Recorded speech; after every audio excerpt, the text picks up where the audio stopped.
bearing in mind that it is a win-win situation for us as far as we are concerned, because for a period of 22 years we did not benefit from the resources that God has given us that is in our waters. Furthermore, we looked at the history of what Gambia used to benefit, and like the Excellency Ambassador said, it's not only the money that we are getting. We have been able to build our capacity.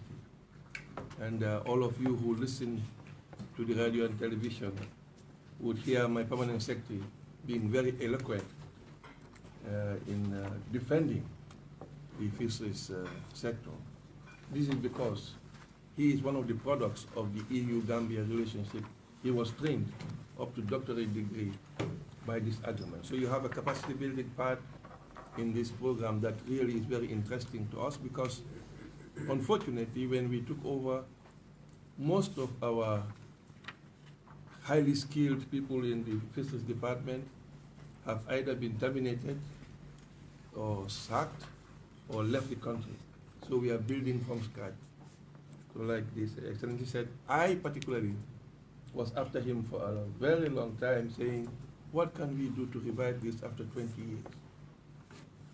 Now, why is this agreement a win-win situation? When you look at this agreement, first what you need to consider is, what are we selling? Gambia is surrounded by our neighbors. We have the shortest sea coast. We have only 80 miles of sea coast compared to Mauritania, Senegal, and others.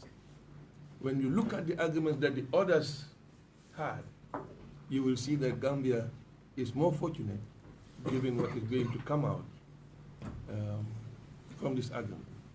The other thing you will look at is, what is in this agreement for? We are talking about tuna, we are talking about hake. We don't eat the tuna here. We cannot face it. Hake, most of us don't know. So this is species that will not affect the consumption of the Gambians.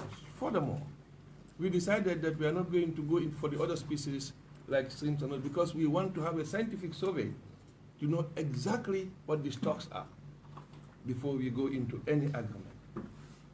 And that is why this agreement, you will see in the briefing that was given to you, EU will contribute 550,000. That is going to be divided into two parts. One part will be for capacity building, one part will be going to government revenue. Furthermore, the ship owners will contribute 350,000 annually. So we consider this a win-win situation. We have been crying as to how we develop our capacity. You all know the budgetary constraints that the Gambia have.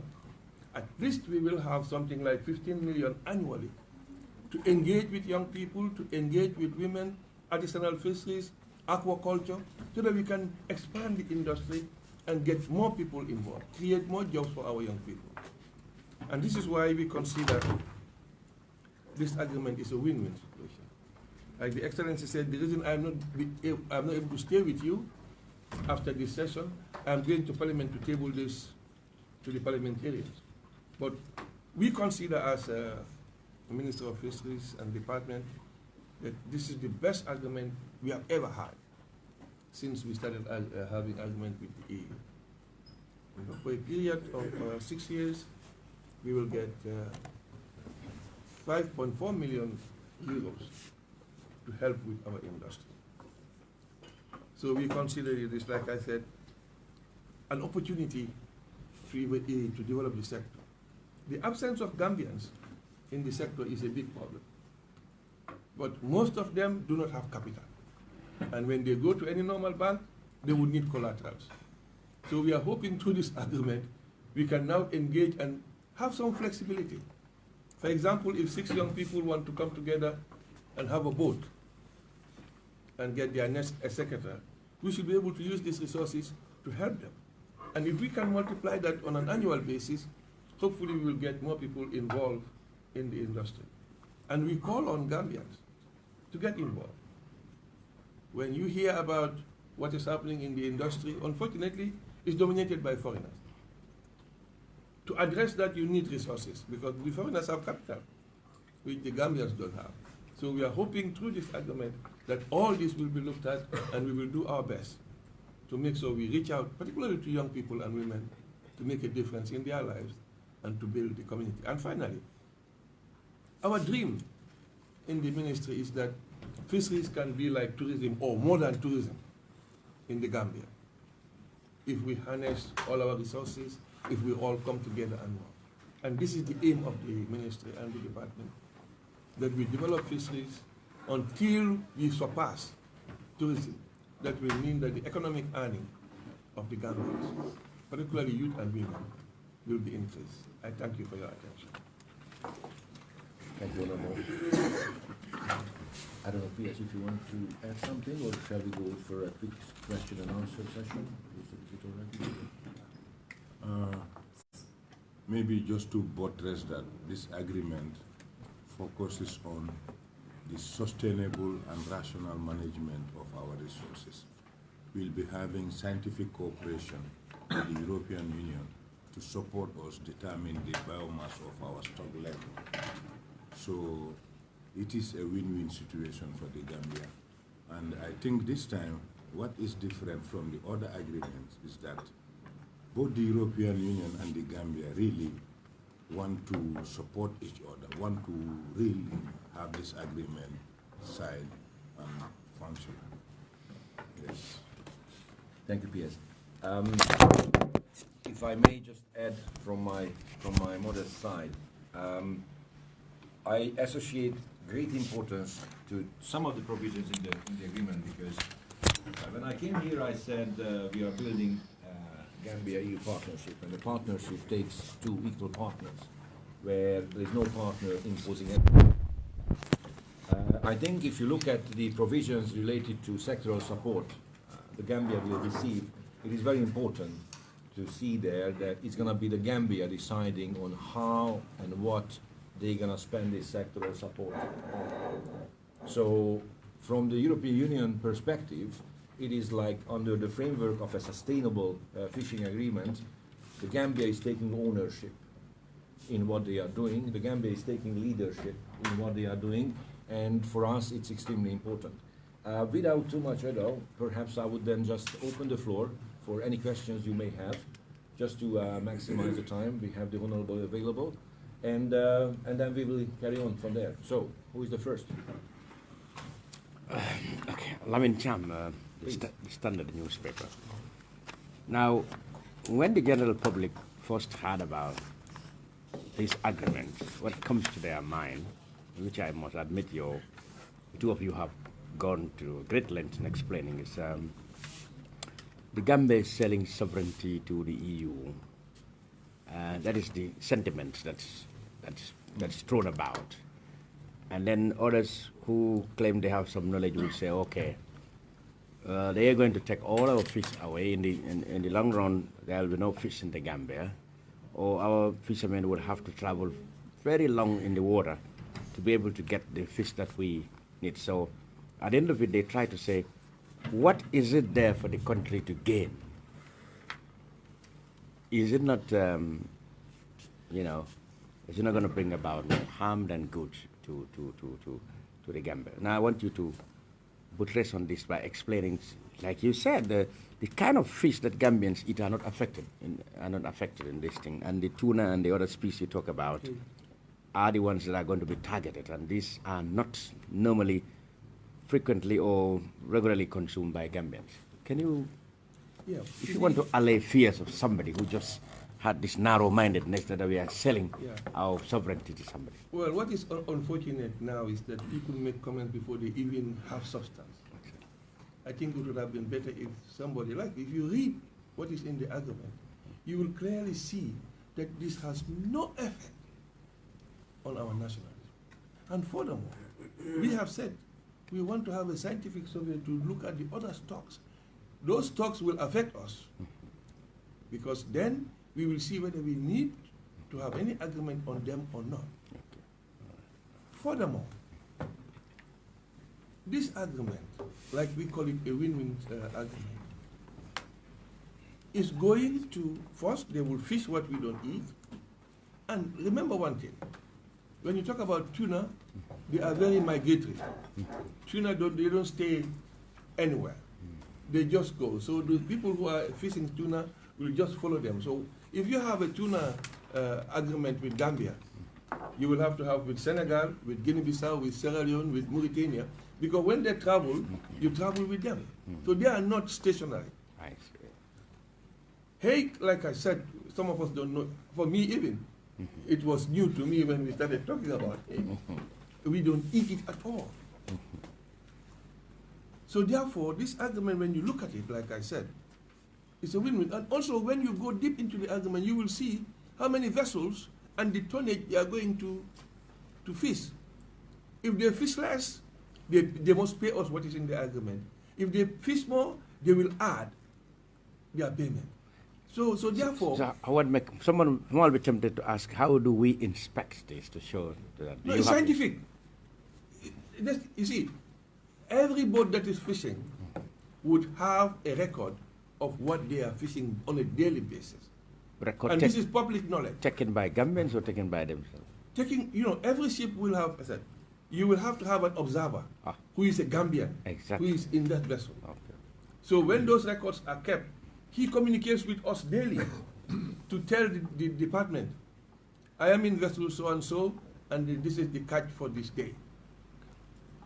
And that is how it happens with all the vessels. So, like I said, if you, now I hope, with this understanding, you will be able to sell for us that this agreement is a good agreement.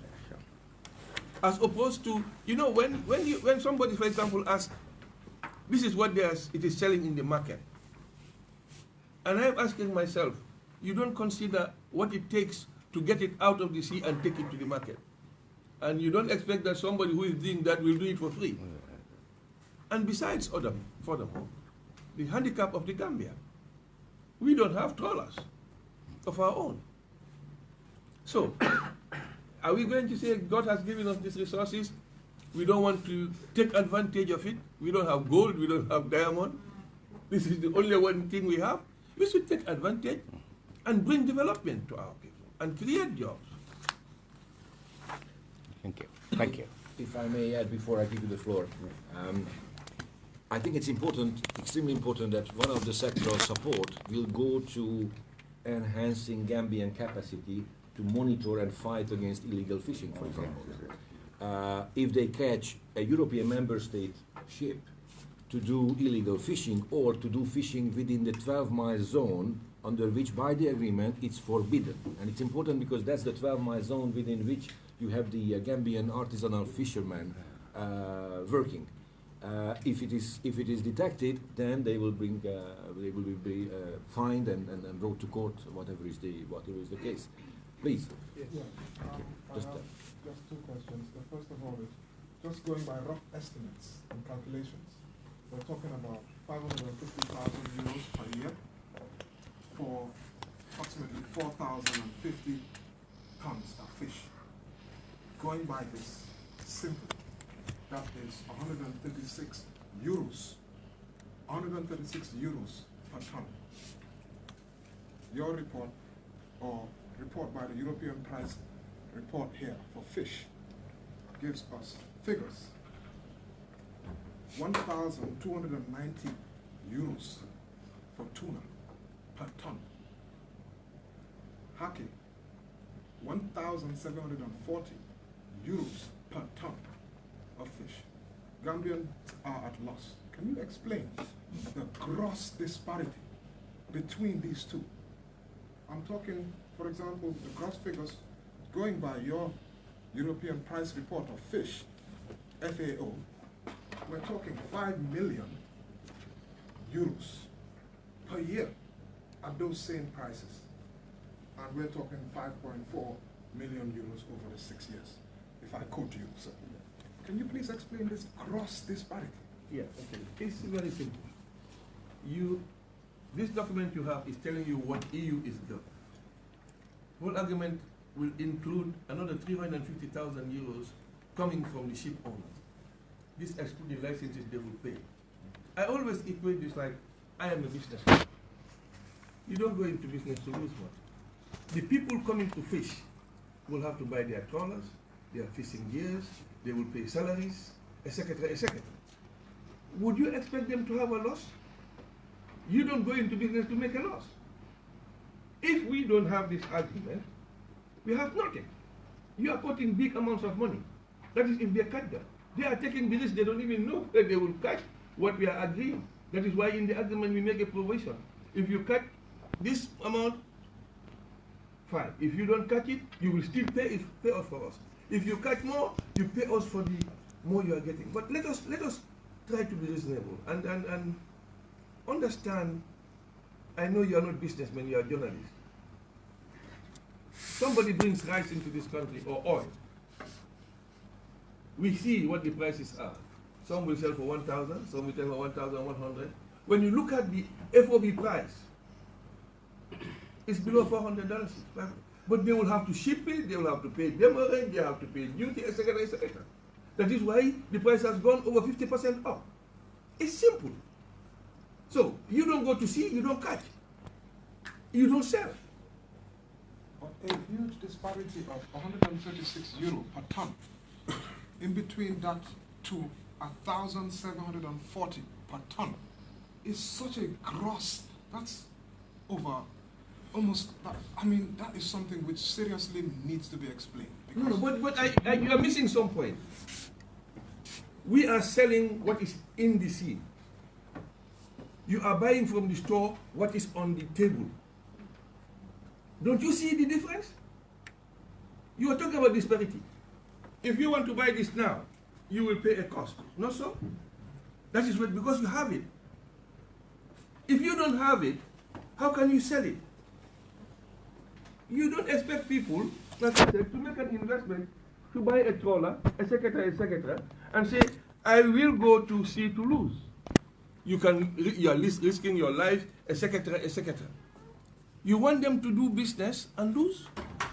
You will not, as a journalist, even if you come to the private sector, you will not want to do business and lose money, would you?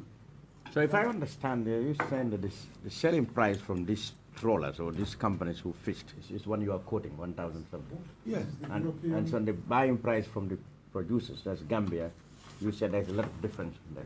Yeah. And he's trying to explain how that difference come about. No, I think I have to comment there. You have to understand that we are dealing with species that are highly migratory and seasonal. Hey, tuna is highly seasonal. It's not available in our waters all year round. And moreover, if we don't sign this agreement, our neighbors are signing it. They are making money. Their countries are benefiting, both in terms of financial compensation and capacity building. So what do? For 22 years, we have not been signing or renewing this agreement with the EU. Our neighbors have and are still doing that. Okay?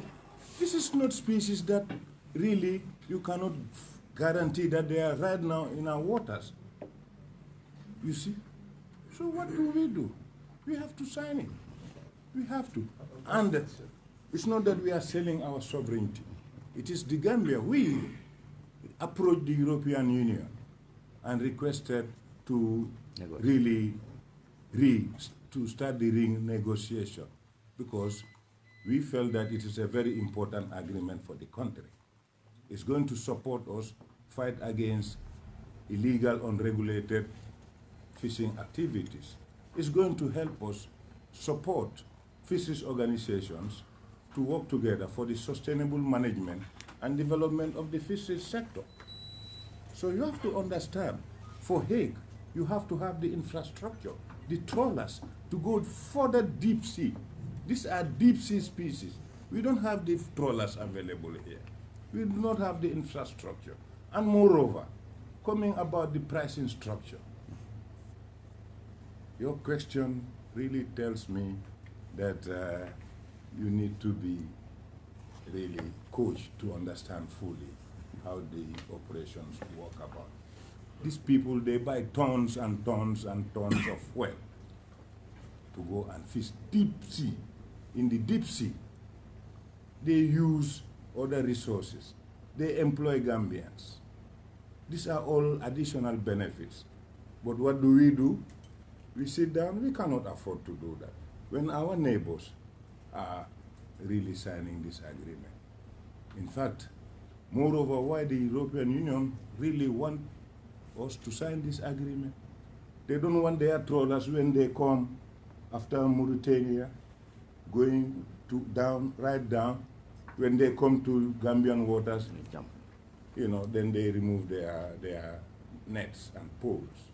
They don't want that. And this is good for us, my dear. This is very, very good for us. Don't think about this is added value price that you are quoting. We want you to do a trade deal with the EU, but one which will benefit the Gambian Look, people. Not tuna, we are not harvesting tuna. We are not harvesting tuna, neither hake. So you are talking of species which really are of no economic relevance to us in terms of consumption. We don't have the means to harvest them. Deep sea. In the deep sea. So, Which Gambian trawler? yes. Can I ask a Yes, yes. Yes. Okay. On a general level, since this agreement is going to address issues of illegal fishing, Yes. on a general level, how much does the Gambia seeks to gain when it addresses illegal fishing? It has been losing out, and other countries in West Africa have been losing out. How much? Well, see, unfortunately, and I don't want to say this publicly, but the reality is we cannot protect our own waters at the moment. So we are losing out wholesale. This agreement hopefully will help us. Really, right now we are negotiating to have 2 surveillance boats that will be used by our Navy. And also, we are building our capacity. You must have heard on the radio and television that we went up country and we find the IUU so rampant in our own waters. People using the dumbu, people using those small hooks, but we don't have the capacity to put our people in all those places. So therefore, this agreement is going to create an opportunity for us to be able to do that. We're talking about satellite. We want to be able to know what is happening within our waters. Upcountry. Upcountry is more important. You see, Gambia have the shortest sea coast, have the richest, because we have the spawning areas and where these fish will go and lay their eggs, and when they deliver, they come back to the sea. All that is being destroyed now because there is nobody to really look into it and see who is doing what. So this agreement is going to give us this opportunity to make sure that our staff is everywhere in the country to stop that. Now, the value of IUU, you're here, you're talking millions, billions, all over. But if we are able, Gambia, to protect our own waters, you will see, like I said, we can be like tourism or above tourism. But now we are not able to do anything because people can come and poach and go away. You've heard I made a proclamation that there should be no fishing at night for 6 months. But when you go to any of the hotels, you will see the lights out there. People are fishing, but you cannot go there. You don't have the means to go and arrest them. So we are starting from zero. We are trying to build capacity so that at least now we can begin to say whether it's a drone or whatever, because we don't want to say what we want to do because then people, they will have their other plans. But we want to really make sure we protect our waters. And this opportunity is coming through this agreement. Financially, just with estimates, how much do you think annually the Gambia could make if it can address illegal fishing? Well, it's not easy. I can tell you that we can maybe triple what we are getting now. Now, for example, we will make something like 100 million a year. If we can stop IUU, we may go to half a million, 500 million, and even more.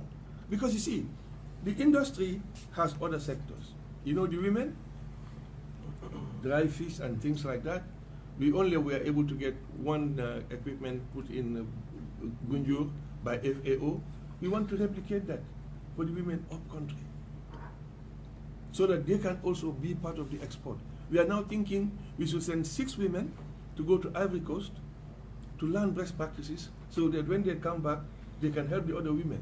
So we are really looking at how best to improve this capacity. I talked about youth. It is sad that when you go to the industry, you find only foreigners. And they make money and they take it away. So we want to get our Gambian youth involved. All this is cost. And like you said, if they want to get involved, they want to go to the bank to take a loan, they will say, where's your collateral? They don't have the collateral. So hopefully this argument is going to enable us to circumvent that.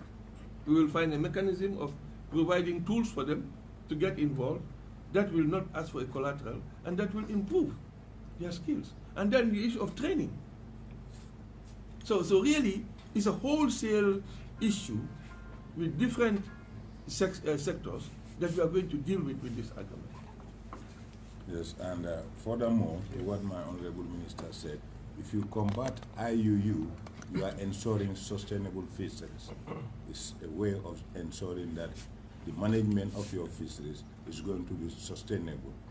We'll have fish today, we'll have fish tomorrow, and we'll have fish day after. This is the main policy objective of government, to ensure the rational and sustainable management of the fisheries sector to benefit generations to come. Mustafa is the one. Perhaps, yes. Yeah, I think you are the one. Yeah, everybody raised his hand, so let's get started. Gentlemen. Yeah, if I get the Honorable Minister right, he did say when you took over, most of your highly educated officials in the fisheries sector, most of them were sacked, some traveled, and that is why you have to start scratch. Would it not have been wiser or economically better for the country to call back those people on board so that we will minimize the cost of capacity building, involving building the capacity of your officials, so that this money, half of the money you're spending on capacity building, maybe would not have cost you that half. Maybe it would have cost you maybe 200,000 instead of 275,000 euros to build. Then the 75,000 euros would have been used elsewhere. Yeah. When I came in, that was our first strategy. That was how I was able to get my permanent secretary to come back. But some of the other people, they've got better jobs with more money. We are all human beings. They want to support Gambia, but when they look at how much they are being paid here and how much they are getting outside, even here next door Senegal, we have some of our Gambians working with the World Bank. They don't want to come back. So you have to build. Unfortunately, you must have seen in the papers, we advertised for a deputy director and 3 other principal officers. We have to do that. Fortunately, we have the university. They are turning out some science graduates. When they come in with some capacity building 1 or 2 years, they will begin to be experts. But we need to build. And it's not easy. I was fortunate to be able to convince him to come back. What he was earning as a consultant was far more than he's earning now. But because of the love, and he says, the Gambia really contributed to who I am. They invested in me, I will come and help you. You know why? I don't want to say it. He was in jail for a crime he was not in the country for. Until he went to court and the court says, well, you'd have. So can you imagine individually, if that happens to us, will you want to go back to that office? But he sacrificed. And many of the other people I have, they said, let's go and try to build Gambia. And that is what we are looking for. But unfortunately, the majority of them, I don't blame them, they can't come back. Because they are having better parks at the moment and they have families to take care of. But that's the strategy. That is why we are saying, let us now continue with our capacity building efforts and get more Gambians in the industry. Yeah, right. Sorry. Yes. Yes. Further to that, capacity building, institutional strengthening is outcome 1 in our national development plan for the fisheries sector. Outcome 1, institutional strengthening and capacity building. Capacity building is an ongoing activity. You have to continuously develop capacity. in order to sustainably manage this important sector, No, I don't mind. which comprises aquaculture, research, extension. It's a host, so we have to develop continuously the capacities. Thank you. Just hold on, please, because I already promised. Young man over there, and then man in the white shirt, and then I write for Kefatu. I'm talking news agency. Can you speak up, please? Yeah, I'm Mustafa Dabo. I write for Kefatu. I'm talking news agency. My questions are relating to the very idea of conservation in our waters, conservation of fish in our waters. There has been reports by Greenpeace that fishing trawlers, like trawling in the sea, do destroy seabed and affects fish in the waters. Of course, if you look at even our neighboring country, Senegal, there have been a lot of media reports that the country might be running out of fish stock because of several activities of trawlers that are in their waters. So my first question is, instead of helping us destroying and later conserving, which is what the agreement did, given the activities of trawlers in our waters, wouldn't it be better if we don't go for it at all? That's my first question. My second one is with regards to, if you look at the Gambian coastline, in 2015, I've done a story, going from Bakau here right down to Tendaba, to different coastlines, to different fishing areas. And if you look, the trend is that a lot of Gambian young men are not in the waters. Most of the people who are there are Senegalese. You speak to some Gambians, they will tell you, we do not have equipment. Shouldn't the Gambian government, instead of going in for fishing agreements, which for instance Senegal, which we currently have, and then EU, shouldn't we focus in ensuring we create our own crop of young people, empower them with fishing boats and trawlers and whatever the resources they need, which could cost us maybe 100 million or less, and push them into the waters for our own consumption, and then the activity probably they may be using small boats which will preserve our seabed and our sea resources, instead of going in for this kind of arguments. Thank you. Thank you very much. For your first question, my answer is very straightforward. And even you as a parent, in your own house, you will not say, I will not do anything for my children because there is no good school. You have to do something.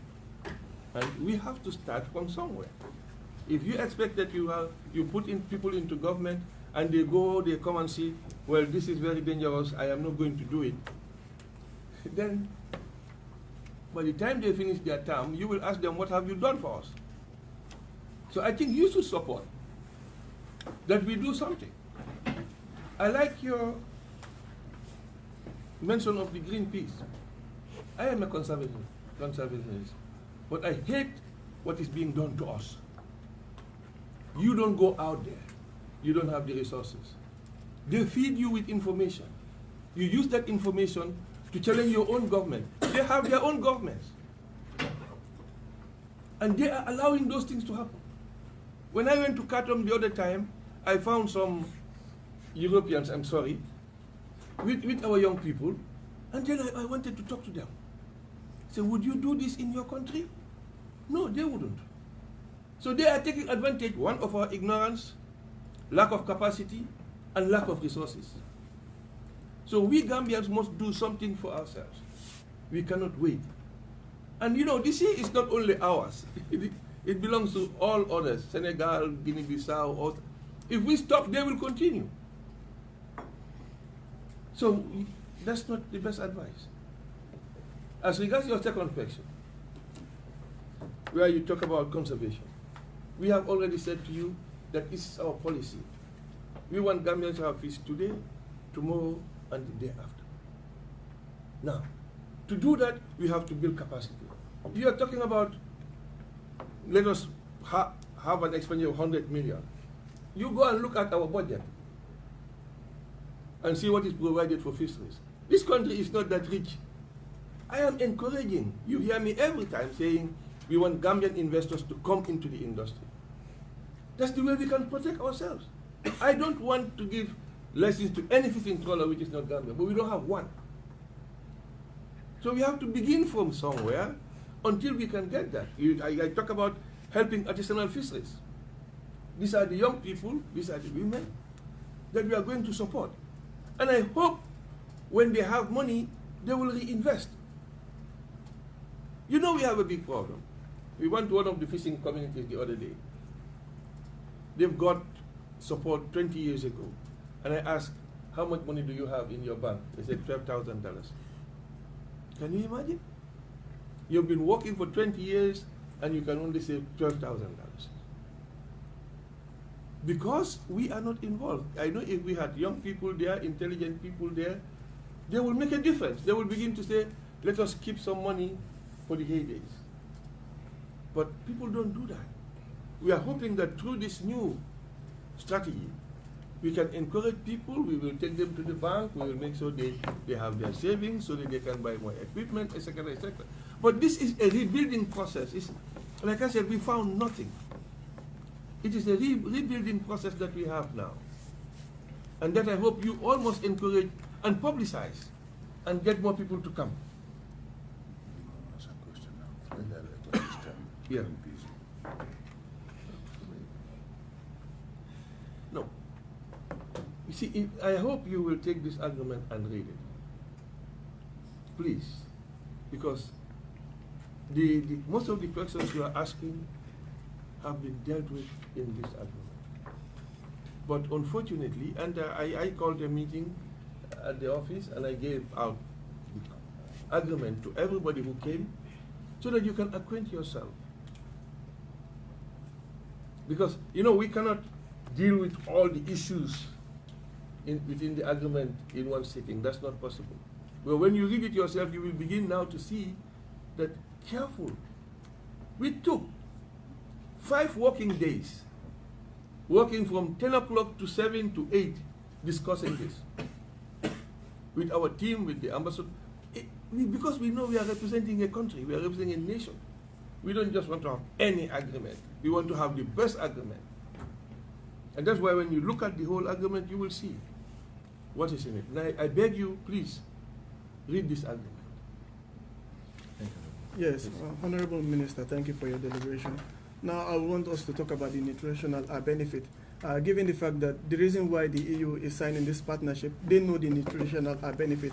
Looking at the species like tuna fish, it is very rich in protein, it is very rich in calorie. So now after this 6-year partnership, given the lofty amount which is on the table right now, after the 6-year partnership, are we going to see your ministry at least try to see how we can get 1 or 2 fishing trawlers to go out there in the sea to be able to fish these tunas for the consumption of Gambia? Because in your deliberation, you made mention that Gambians don't consume, which I beg to differ, because if you go to our stores, the supermarkets, you will see most of these tunas in tins, and people consume them. And you're a Christian yourself, and I know Christmas is coming, and when we visit your house, you will have 1 or 2 tins of that. So are we going to see any partner, are we going to see your ministry at least bring 1 or 2 trawlers after this 6 years partnership with the EU? We don't depend on this partnership to have our trawlers. We have our strategy. I told you, if we have our own trawlers, we don't need to license any trawler. We don't have. And these are not cheap. We will negotiate. It's a part of our government strategy in the NDP to have, but this has to be private sector led. Government is not a good businessman. We know that. When government is doing business, we lose money. But we have to get people in private sector to come and join us. Now you talk about tuna on our table. I'm happy you say you go to the supermarket. How did it get there? You see, we don't have the capacity. Even if we catch the fish today, we catch the tuna today, to make it like they have done. You have to know one thing, for example. This hotel industry is importing a lot of fish into the country. And you ask yourself, why? In the old days, we used to have the NPEs, the live fish and others. They were all killed. We have to start again. So the industry is really handicapped, but we are determined as a ministry to make a difference. Whoever comes after us will find that we have laid a good foundation. All this we want to do, we may not be able to do in 5 years. That's not possible. But we are hoping that those who will come after us will pick up from where we left and make a difference. Thank you. I promise the lady, yes, please. Okay, my name is Mama Shirikan from the Partner Network. I have two questions for the Minister.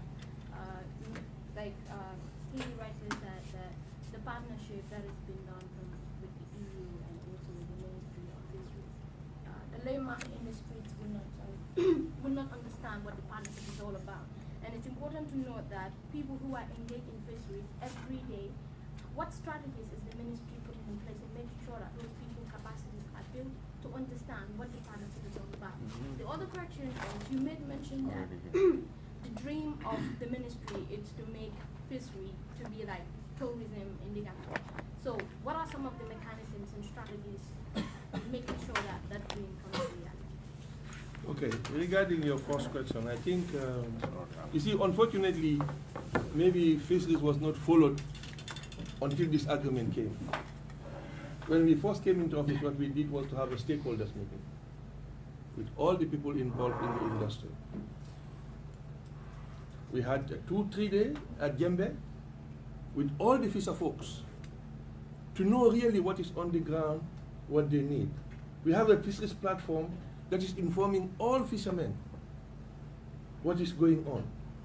Some of you may even know that even now you have a weather forecast that tells them not to go to sea today because the sea will be up, etc. These are all efforts that are being made to get people know what is really involved. As far as the agreement is concerned, we have made sure that our people understand that what is in the agreement does not affect them directly and their livelihood, because these people are not catching what they are catching. What they are bringing to our table is very different. So everybody understands. Unfortunately, I think the ignorance, I'm sorry, is more on the intellectuals than the fisher folks. So the fisher folks, they do understand. And they welcome this. When you go to ask them in Tangier, or they tell you, oh, yeah, this is very good for us. Because they see in our strategy how we are trying to go to build their capacity. And that is very important for them. Whether it is training, whether it is equipment, etc., etc. So what is needed to be done now is hope how we can partner. We have said from day one, our offices are open. No journalist will tell you they have ever come to our offices, we don't give them interviews. We give anybody who comes an interview because there is nothing to hide. This is a national issue. Everything we are doing is on the web page and people should know about it. But you know about illiteracy in this country. How many people do know? I gave an interview in Wolof the other day. We are trying. But you must understand that we are also limited. We are doing other things, and time is not there for us to be able to only concentrate on fisheries. You know, water is a basic human right, for example. That's on our docket. We have to try to give water to every Gambian. So, you know, you have divided yourself into the inavailability of resources to do things, and therefore, when you see a partner who comes and says, I can help you do 1 or 2 things, you jump. What's the second question? The second question is, you made mention that the dream of the ministry is Oh, to okay. make it like tourism. Yeah, I think that's what I'm saying again. When you look at the NDP, we have 2 important strategies. The first strategy is talking about capacity building. The second strategy is talking about how we develop the food chain, how we get more people involved, quality food on our table, quality food to export. Now, again, this takes time. We're just starting the NDP. We are working hard to get, you see, unless we have the capable men and women on the ground to promote the agenda, it's difficult. And like you know, if you don't have the resources, you cannot do things. You are lucky, you have your resources set. Well, we are dealing with the whole nation, and every one of them needs support. We are just coming from up country, and we see the need. We talk about IUU. IUU is prevalent because people lack the understanding to understand that they are killing their future. When they catch those small fishes that would normally come to the sea, they are killing their future, our future. But there is nobody to educate them.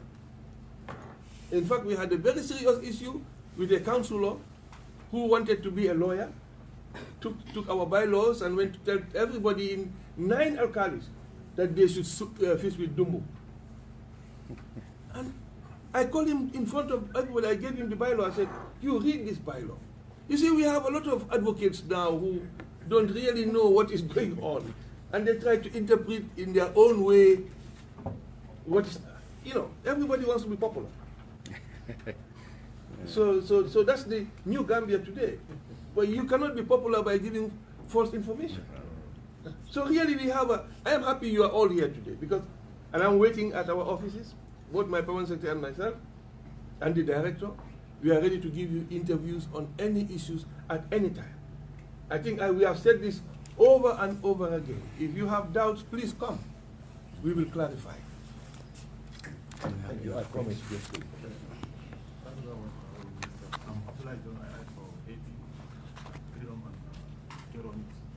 Well, you talk about the future and the UN report, recent UN report, sent a clear warning to humanity that if you don't change our trend, well, this planet will not be good. And we know that there will be species that will migrate from their natural habitat. So what are you doing as government to reverse the trend and also reinvent that future you are talking about? Well, that is why, like I said, we first had our meeting with the stakeholders. And we are trying to teach them best practice. The Gambia is endowed, like I said. Not others have what we have. We have the pharaohs, the spawning areas, where the fish would go, lay their eggs, and then come out, go to the sea. And we want to strengthen that. That is why we had a lot of fish before. But because of these bad practices, the stock is going down. And that's why also we are saying we want a scientific survey of exactly what our fish stocks are. That will enable us with education. We cannot succeed in 1 year, let us be clear. Because when we go to those meetings, one of the journalists was there, he would tell you, they stand up and say, definitely we know this is wrong, but we are doing it. Now, conservation begins from there. And that is what we want to really educate them. And okay, you must find something for them that will keep them out of that. And that's also part of our strategy. When we get the resources, we are going to make them, both men and women, engage in other areas. When you look at our farmer folks, they work only 4 months in the year. 8 months they do nothing. And we all know Gambia. We can do different things. But unfortunately, the programs have not been laid out for them. And that is what we are trying to do. And this is not only our ministry, it's a government strategy to make sure that we mitigate against those kinds of situations in the future. Because, like I said, our mandate is clear. We must preserve today and tomorrow and the next tomorrow. So, that is why our strategies are looking at all the 3 areas at the same time. Thank you very much. I saw a few hands.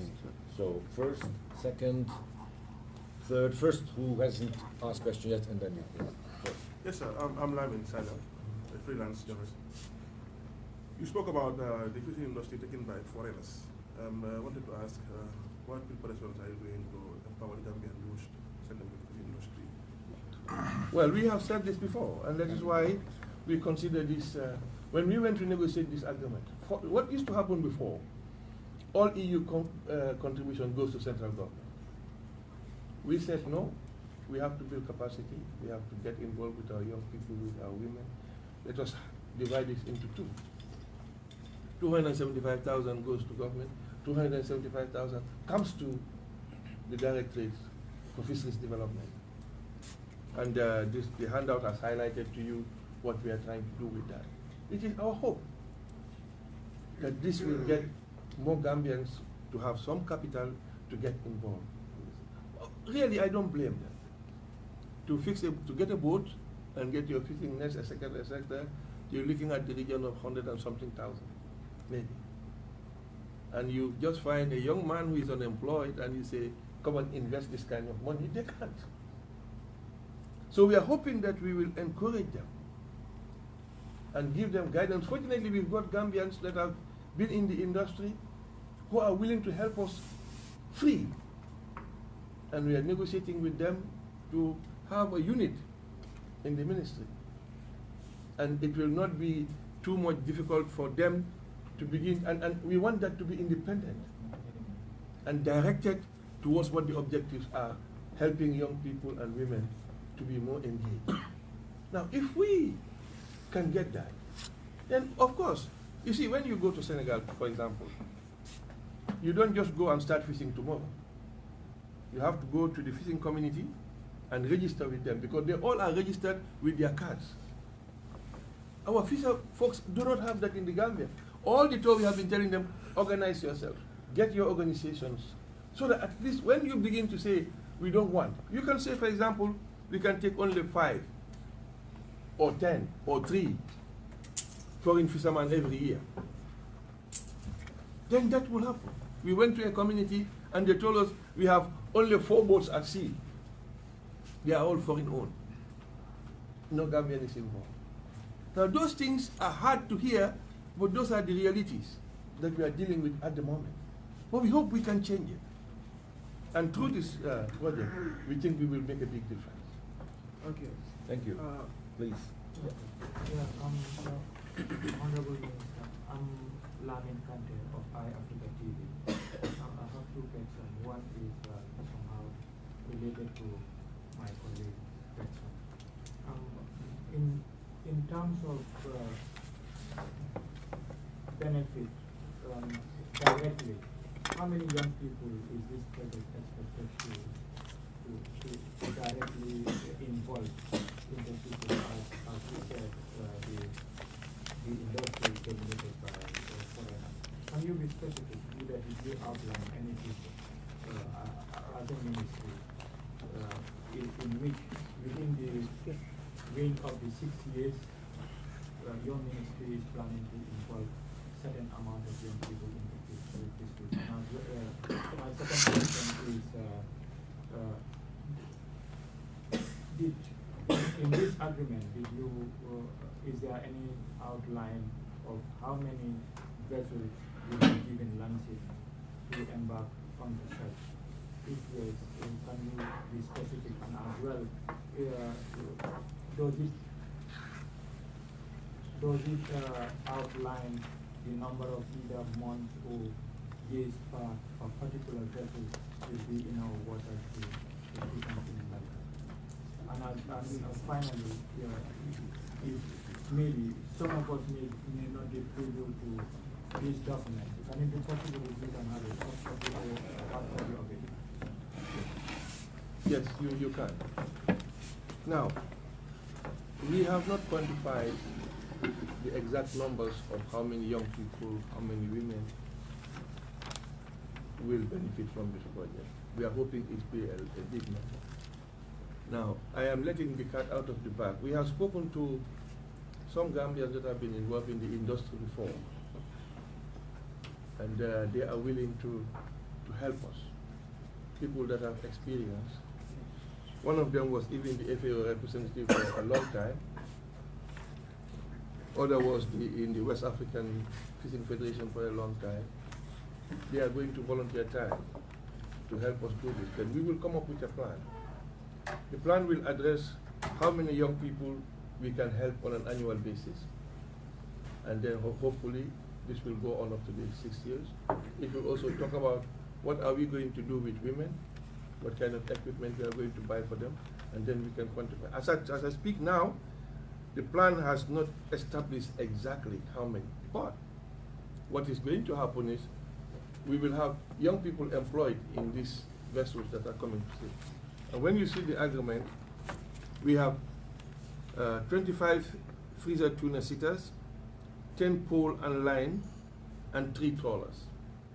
Now, each of them will have at least 4 Gambians working in it, and 1 observer, say 5. That's the beginning, okay? But you will have access to this. If you come to our offices, we can give you the soft copy. And I think you can even go to the EU website. It's available there. The whole agreement. The whole agreement. On the back page of the handout, you find certain links you can consult. Yes, I promised, I think. Yeah, okay, thanks so much. I'm Thomas John from the Foreign Ministry City.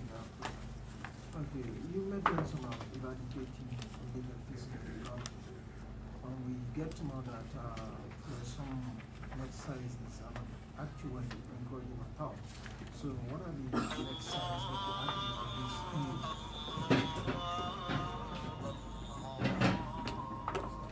Yeah, so what are the agreements in net sizes? What size? No, we have in our fishing regulations clearly stated what mesh size people should use. Now, people use the wrong mesh size. In fact, we confiscated some when we went on track. But see, when you want to police these things, you have somebody to be on ground. And we don't have that capacity yet. We are working with the Navy. They are helping us, but they are also handicapped. But our laws are very clear. What type of mesh sizes you use, and we don't have the bylaw here, but it clearly states what kind of mesh sizes everybody should use that want to fish in the Gambia. But I heard some people are using flat tuna. Oh yeah, I told you we even confiscated some when we went on. Listen, like you hear me talking about capacity. When you are not there, a thief will not come to your house when you are there. But when you are not there, because that's the time they come. We just by chance met this man, a Gambian, who was using the wrong mesh size fishing. When he explained to us, well, I'm a fisherman, I don't have gears, I don't have a boat, and I want to have food for my family, so today I decided to come. So we encourage him. I said, okay, come to our office. Let's do something with you, but we are going to confiscate your mesh size. We are going to make sure we give you the right gears that you will be using. But that was just a coincidence, because that man would have fished the whole day and go home and nobody will tell us anything. But because we don't have the staff, you will see now, we've bought, I think, 24 motor bicycles. We are trying to get staff to be on the ground, and they are mobile. So they are able to be traversing all the landing sites and all those areas, so that they can really help us educate people, stop some of them, and then get them organized, so that in each locality, fisher folks are organized, and they will talk about their own issues, their own needs, and then we as a department and a ministry will come in to see how much we can help them. But until we get the capacity to be everywhere, that is going to continue, unfortunately. Thank you. Yes, my name is Fatou Sambar. I work for Gambian Talents Promotion, Gambian Talents TV. Beside the tuna fish, can you tell us the different type of fish we have in our water? Does the ministry know exactly how many type of fish we have, and are they all edible? Well, your question is loaded. I cannot tell you all the fish we have in our waters. But if you come to our office, we'll give you all the details we know. Because you know, there have been scientific surveys, and we know all type of fish we have in the waters. Unfortunately, I don't know all of them. But we can provide those details for you if you come to our office. I promised, gentlemen, and then. Thank you very much for this opportunity to engage you. I think this is really brilliant, and I want to take the opportunity to ask you for an interview and both the EU ambassador. For so far, the Gambia government side has been the one speaking and defending this agreement. This first question is directed to you, Honorable Ambassador. We want to know point number 3, which talks about fisheries monitoring IUU. How much will be spent on this specific activity? Because it's a win-win for Gambia as well.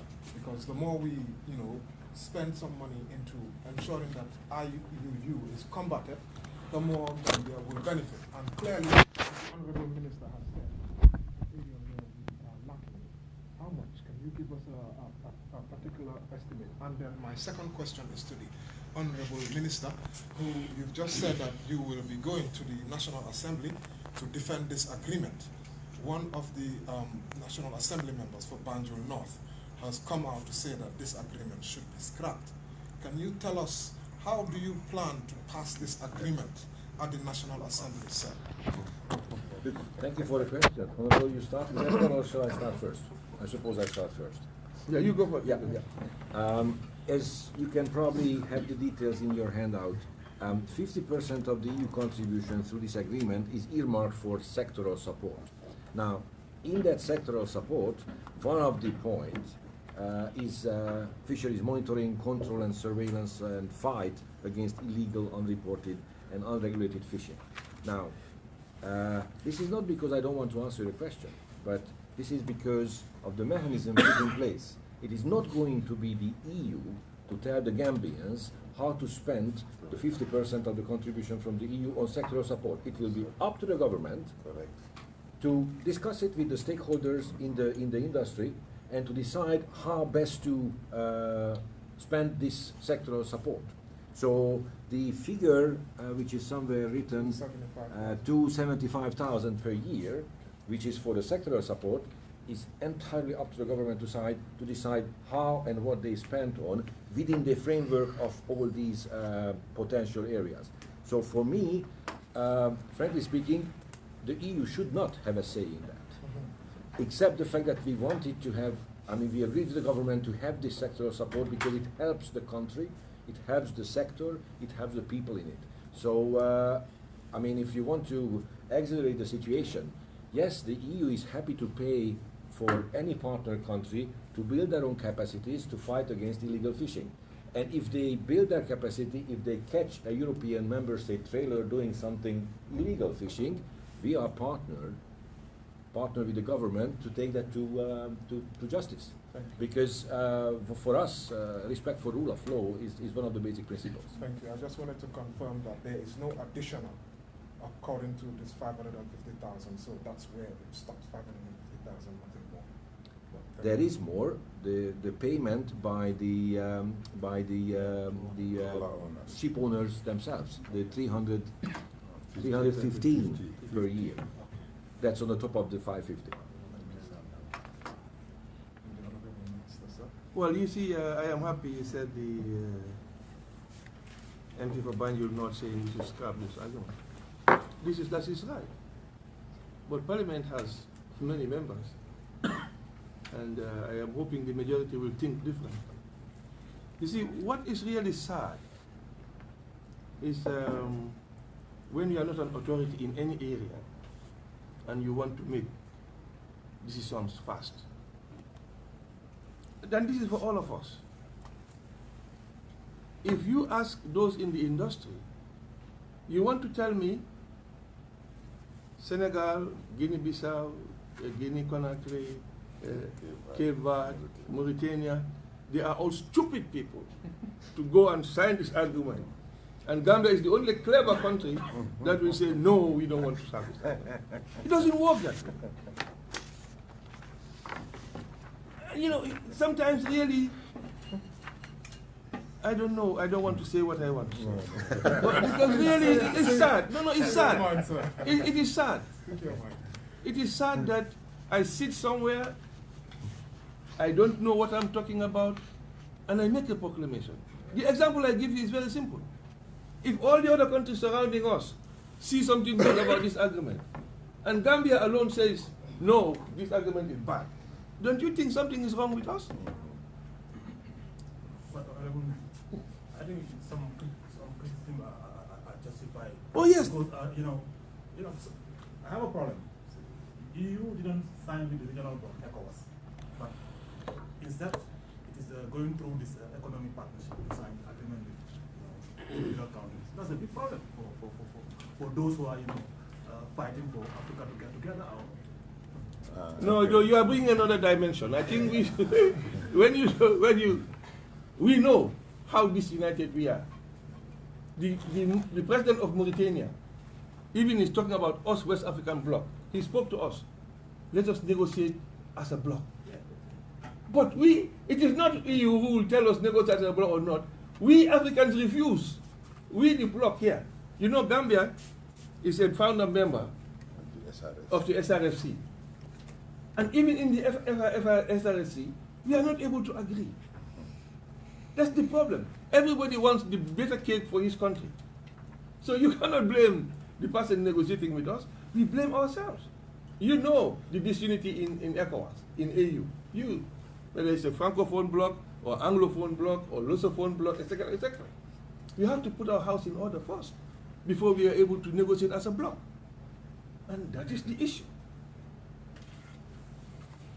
Next question. Yes, thank you. My name is Abdulaiba from QTV. I think 4 Gambian is very small, or 5 Gambian to work with the vessels, because much of our youth, much of our population are youth. So maybe if the agreement can be, you add the numbers of Gambians working with the vessels. I'm assuming you know how many people are working in the trawler. No, it's like you mentioned each trawler should 4 people, yeah, and 1 observer. If they have 7 people working in the trawler, their engineer, who is the captain and the deputy engineer and something, how many more people do you think you can get? And moreover, it is legislated, all right, saying 20% of the crew must be Gambians. Okay? If the whole total number of crew is 15, 20% of that must be Gambians. This is what is in our legislation. Okay. What you have to understand, the management and development of fisheries, particularly industrial fisheries, is legislated. It's all legislated. And now we are trying to harmonize the legislation within the sub-regional fisheries countries. Any other question? If none, I have one at the last, finally, last question. And this is I would appreciate a response from especially both sides. We do know that we went into an agreement with Senegal where it was a bilateral agreement.